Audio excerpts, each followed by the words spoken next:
Welcome back to Primetime News, and a special welcome if you're watching online at onespotmedia.com. It's possibly the biggest fraud conviction in Jamaica. 5 of the 7 persons implicated in the Manchester Municipal Corporation fraud case have been found guilty. The 7-month trial started last year and the ruling was handed down via a live audio stream this morning.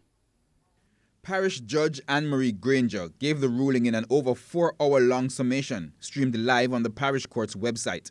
The 7 were facing fraud charges in relation to a scheme which fleeced the Manchester Municipal Corporation of $400 million between 2013 and 2016. Former Deputy Superintendent of Roads and Works for Manchester, Sanjay Elliott, his wife, Tashage Goulburn Elliott, former Temporary Works Overseer, Kendale Roberts, former Secretary Manager, David Harris, and Dwayne Sibbles, a construction worker with the Municipal Corporation, were all found guilty. The other 2, Sanjay Elliott's mother, Myrtle Elliott, and former Scotiabank teller, Radcliffe McLean, were found not guilty.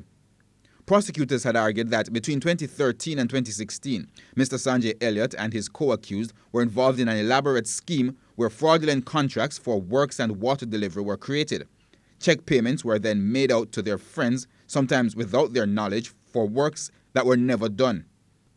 That cash was then taken and used for personal use, including real estate and motor vehicle purchases. During the trial, which lasted several months, the defendants issued unsworn statements declaring their innocence and defending what they called their good character. However, in her summation, Judge Granger said that statement merely suggested that they were less likely to engage in illegal activities, and so she gave it little weight. She noted that it was difficult to see innocence in the evidence, including WhatsApp messages among them. In what context would the following message between Mr. Elliott and Mr. Kendale Roberts, dated September 12, 2015, 11:32, 29 a.m. be innocent? Find a next name and put 50 for yourself. I could not think of any. Why there need to find a name? The contractors are supposed to submit an invoice. In what context would it be proper for Kendale Roberts to add 50, assumed to be 50,000, for himself? None. Several of the persons whose names appeared on the checks testified that they did not do any work for the parish council, nor were they expecting or had collected payments from the council. Judge Granger said, based on the testimonies and the evidence, the court could come to only one conclusion.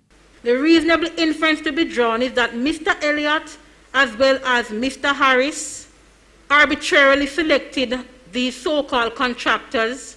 Their tiering, location, description of work and amounts to be paid.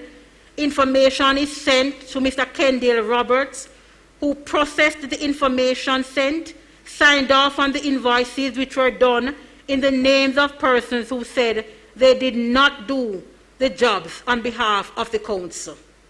For Sanjay Elliott's wife, Tashage Goulburn Elliott, the prosecution argued that she was involved in the racket, being on a joint account with her husband and having withdrawn $2 million cash when the investigation began. The sales and accounting administrator allegedly lived a lavish lifestyle with expensive vacations and large financial investments. The court believed that she ought to have been asking, what's the source of the funding for these trips? What's the source of the funding for these properties? The goods and services, the accounts. This is an educated professional.